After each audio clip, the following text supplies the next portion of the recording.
Plantation employees union CITU അവകാശ ദിനാചരണത്തിന്റെ ഭാഗമായി ചാലിയക്കര എസ്റ്റേറ്റ് ഓഫീസിലേക്ക് ചൊവ്വാഴ്ച മാർച്ചും ധർണയും സംഘടിപ്പിച്ചു.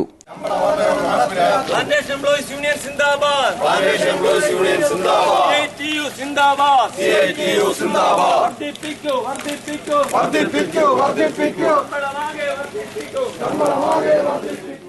എസ്റ്റേറ്റ് പടിക്കൽ നിന്ന് ആരംഭിച്ച മാർച്ച് ചാലിയക്കര ജംഗ്ഷനിൽ സമാപിച്ചു. തുടർന്നു ചേർന്ന ധർണ CPM ജില്ലാ സെക്രട്ടറി K. രാജഗോപാൽ ഉദ്ഘാടനം ചെയ്തു. 5 വർഷത്തിൽ ഒരിക്കൽ നടത്തുക എന്നത്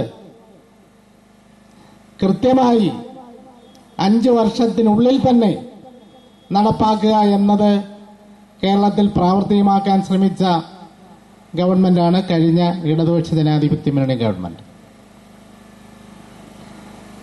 കൃത്യമായി 5 വർഷത്തിനുള്ളിൽ ശമ്പള പരിഷ്കരണം നടപ്പാക്കി പാവപ്പെട്ട തൊഴിലാളികളെ വീണ്ടും ഒരു സമരത്തിലേക്കോ അവർക്ക് ഏതെങ്കിലും തരത്തിലുള്ള ഇടക്കാലാശ്വാസം അനുവദിച്ച് കാലതാമസം വരുത്തി നീട്ടി മുന്നോട്ട് പോകുന്ന നിലപാടുകളോ പാടില്ല.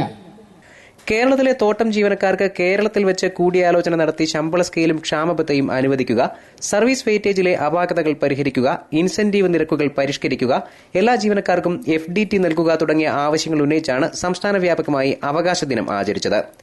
പ്ലാന്റേഷൻ എംപ്ലോയീസ് യൂണിയൻ CITU ജില്ലാ പ്രസിഡന്റ് ജോർജ് മാത്യു അധ്യക്ഷനായി.